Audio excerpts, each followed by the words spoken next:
কথা আমাদের শুনতে হবে? কেন এই কথা আমাদের বলতে হবে? সমস্ত শিক্ষা ব্যবস্থার সঙ্গে আমাদের শিক্ষা ব্যবস্থা এই খারিজি মাদ্রাসা থেকে পাস করা ছেলে তারাও একটা দিন ভালো ডাক্তার হচ্ছে, মাস্টার হচ্ছে, ইঞ্জিনিয়ারও হচ্ছে। চলবে কিনা? সংবিধান যেখানে অধিকার দিয়েছে, সংখ্যালঘুদের যে অধিকার রয়েছে, সেই সংখ্যালঘুদের অধিকার অধিকার দিয়েছে আমাকে সংবিধান, অধিকার দিয়েছে আজকের এই সদন, অধিকার দিয়েছে স্পিকার। আমার বক্তব্য বন্ধ করতে হলে স্পিকার সাহেব বলবেন আমি 1 মিনিটে বন্ধ করব। স্যার, আপনাকে অনেক অনেক ধন্যবাদ জানিয়ে আমার বক্তব্য আমি শেষ করছি। আপনার সময় শেষ হয়েছে। অসংখ্য ধন্যবাদ আপনাকে এবং সদরে যারা আছেন তাদেরকে আমি আন্তরিক শ্রদ্ধা নিবেদন করছি।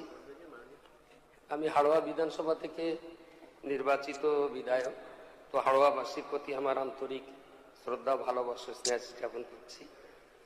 বাজেট নিয়ে বলবার মতো ঠিক উপযুক্ত পড়াশোনা আমার নয়, যেহেতু আমি ইকোনমিক্সের স্টুডেন্ট নই।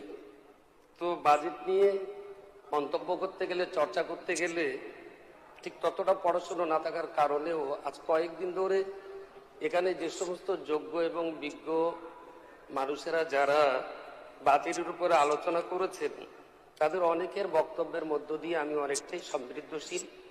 তাদের বক্তব্য শুনতে পেরে আমি নিজেকে গর্ববোধ করছি। তো পাশাপাশি যেহেতু বাজেট নিয়ে কথা বলা, তো মন্ত্রী মহোদয় একটা কথা বলেছিলেন যে প্রত্যেকটা বিধানসভা এরিয়াতে একটা করে মিনি অডিটোরিয়াম করা হবে।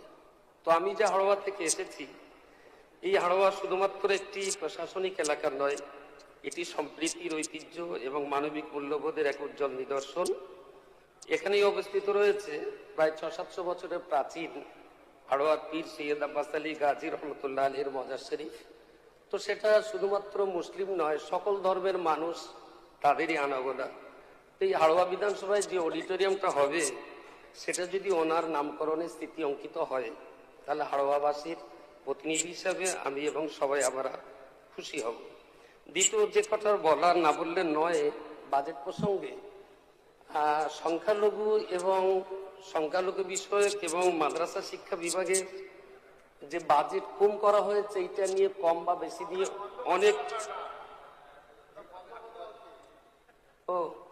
অনেকে বলছেন যে ওটা বন্ধ হওয়া উচিত। তো যদি সেটা তাই হয়, তাহলে তো এবারের বাজেট করার আগেই তো এটা করলে ভালো ছিল। বাজেটে যখন রয়েই গেছে এবং এর যখন